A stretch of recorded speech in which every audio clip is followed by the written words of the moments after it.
such a way where the steps are uneven.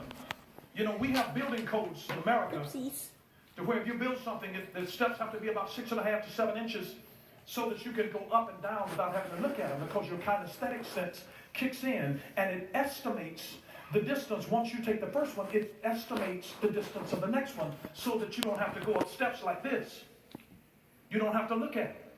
Your kinesthetic sense automatically estimates it from the first one. But God told them to build it in such a way where the first step was maybe 6 inches, the next one was 7.5, the next step could have been 9 inches. You could not just walk up the steps without looking at it.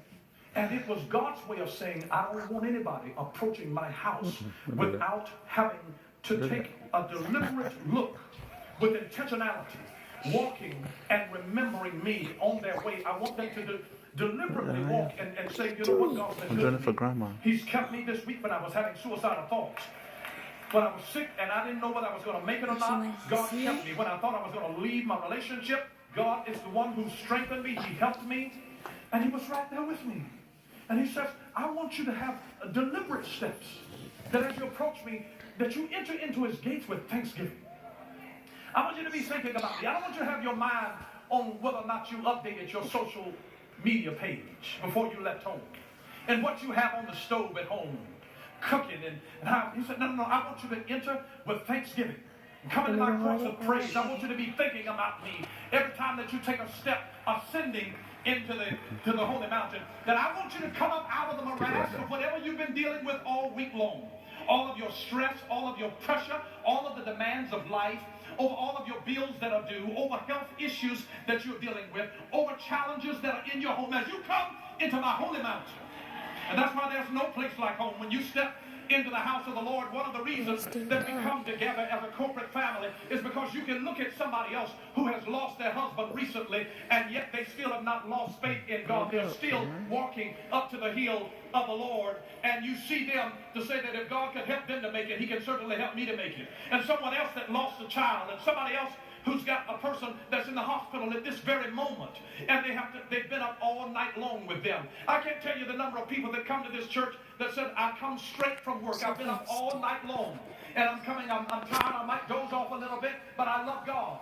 And I've just come off of an all-night shift, but I'm coming into the house of God. And then we're looking at somebody else that is taking another trip from a long distance across town.